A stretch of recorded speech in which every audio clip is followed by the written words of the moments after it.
Hey friends, the Honor Magic V2 is a stunner. In this video, we will be amazed at how thin a foldable can be. We will be surprised by the battery life, and we will all get excited about the fantastic internal display. And we'll talk about which three parts of the device still bother me. The Honor Magic V2 is the thinnest foldable smartphone I have ever held in my hand. But to be honest, that's not very difficult because so far there have only been two foldables available in Germany, the Google Pixel Fold and the Galaxy Z Fold. I find the latter really impressive, but I can't use it as a daily driver in the long term because it's just too thick and heavy for me personally. I thought it had to be that way because it was a foldable, but then I unpacked the Honor Magic V2 and learned that it could be done completely differently. The Magic V2 is just 9.9 millimeters thick when folded. The direct competitor, the Z Fold5, as a comparison, measures 13.4 millimeter thick, so Honor has managed to make the entire foldable concept 3.5 millimeters thinner.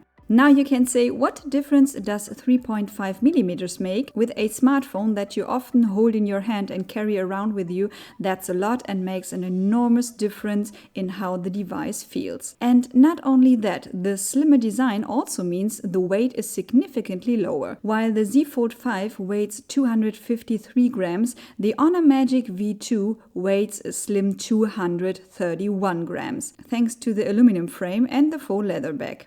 That's 22 grams less, and this difference is also clearly noticeable in a smartphone. When you use the Honor Magic V2 when folded, you almost have the feeling of using a normal smartphone with just one display in terms of dimensions and weight. Overall, the device is built to a very high quality. The fairly accurate fingerprint scanner is located in the power button on the right side, and you can also unlock the device with your face via the front camera. Thanks to the pleasant 20:9 format of the 6.4-inch OLED display, using the outer display, which is an incredible 2500 nits bright, is just as comfortable as a normal smartphone. I say this because the 6.2-inch external display of the Z Fold 5 is easy to use due to its very narrow 23:9 format, but writing messages on such a narrow keyboard is no fun at all. This is different with the Honor Magic V2, and you can almost forget that the real highlight is still under the hood, namely the 7.92-inch OLED inner display, which, like the outer display, has a refresh rate of 120 Hz and up to 1600 nits brightness. When unfolded, the Honor Magic V2 measures an incredibly thin 4.7 millimeters and looks incredibly sleek and futuristic, especially with a great larger inner display. With this display, and thanks to the really good stereo speakers, watching videos is really fun. Especially because the scope of delivery includes a case or a cover for the hinge and the back with a kickstand. This cover is so awesome. It attaches magnetically to the hinge, which by the way is made of stainless steel and titanium coating, and it's just not bulky at all, even if you no longer see the beautiful faux leather bag, which I personally think is a shame. The hinge closes completely, and what I find most impressive is that you hardly notice the bend in the display on the inside. Of course, you can see it when held up to the sunlight and feel it slightly when you run your finger over it, but in everyday life it's almost invisible. But the interior display is not only ideal for watching films and videos. When you use apps like WhatsApp or emails, the calendar or the browser, the display is so clear and it's really easy to work with. Most apps and even Instagram are really nicely optimized for the format. It's so fun to pick up the Honor Magic V2, take it with you, open and close it, and the hype doesn't fade away even after you get used to it. It's just great to use Google Maps on the go or just read a book. With a foldable, you always have your tablet with you as well as your smartphone, and that always delights me when I use it. Overall, I think that the Magic OS operating system version 7.2, which currently runs on the Honor, is really successful. Because it's Android, it's easy to use and clear, but Magic OS also comes with a few really cool features that aren't available on other devices. Why not? For example, you can group apps into a folder. Now, let me finish, friends. and then say that you want to enlarge this folder. It looks like this and has the big advantage that you can tap directly on the app in the folder without having to open the folder first. That's cool, right? Funnily enough, like with iOS, you pull down the control center from the top right edge of the screen and the notification panel from the top left edge, both on the outside and on the inside display. I think it's really good that it's separate because you can display a lot more setting options, especially in the control center, than if it's only displayed above the notifications as is usual on Android. The highlight of the whole thing is that you can switch between the control center and notifications with a swipe.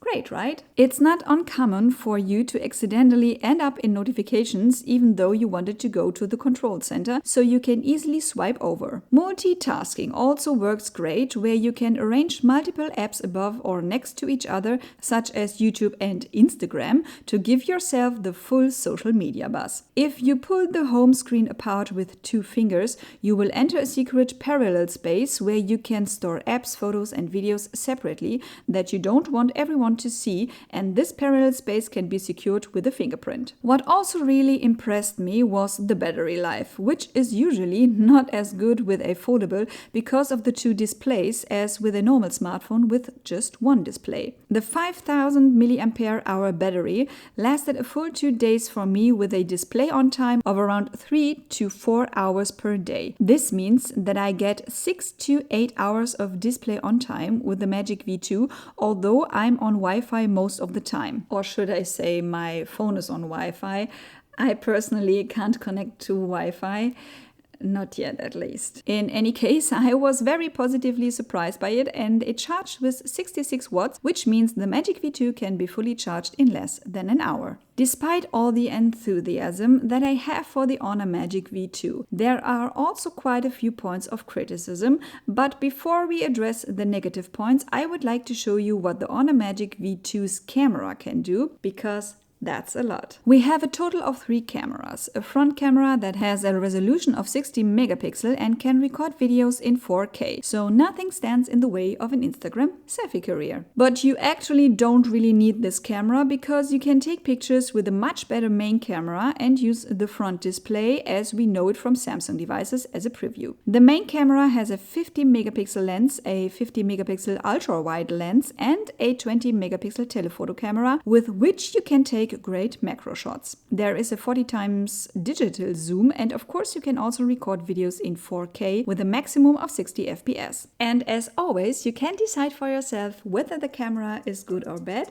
Here are the recordings.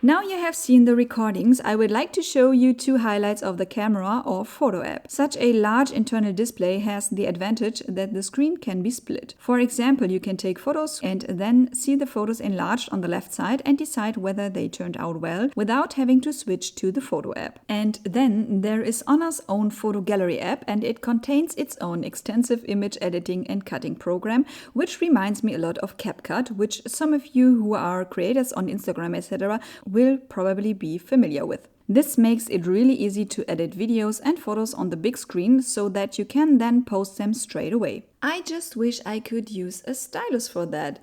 Oh wait, the Honor Magic V2 actually does have a stylus support, and not just on the inside display like Samsung, but even on the outside display. The only stupid thing is that this pen is not available to buy outside of China. Yes, that's right, the Honor Magic V2 offers great pen support on the inside and outside display, which could justify the high price, which we'll get to later, and then Honor doesn't sell this pen outside of China, but it does charge a price in which the pen should actually be included. You can't make this stuff up. Only the Honor Magic V2 Porsche design, which was launched at MWC, included the pen, and it's available from March 18th. Here in Germany, however, it is another $700 more expensive than the normal V2. So now we are basically in the middle of my criticism. The stylus was the first of three. The Honor Magic V2 has only been available for purchase since February of this year, but it was launched in China in July 2023, so last year. So the device was launched on the market with Android 13, and my second point of criticism is that unfortunately it still runs with it to this day. Although Android 14 has been officially out since October 2023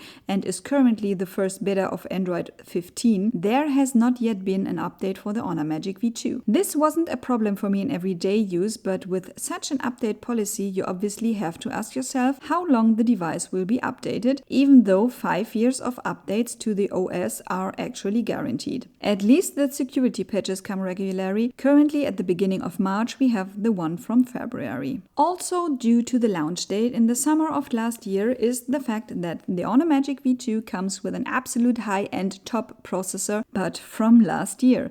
Of course, last summer only the Snapdragon 8 Gen 2 could be installed. The Gen 3 was just introduced in October. Here too, I haven't had any problems with it in everyday life. The Snapdragon 8 Gen 2 is still a very good and efficient processor. All applications run extremely quickly, nothing stutters or hangs, and the battery life is also really impressive. If you sum it up now, Honor launched a smartphone that was 7 months old at the time in China with a previous year's operating system and a previous year processor, and integrated really great pen support, but you can't buy the pen. I still can't get over that. And then demands a whopping 1,999 euros, 500 euros more than Samsung with its Z Fold5, where you can at least buy the pen.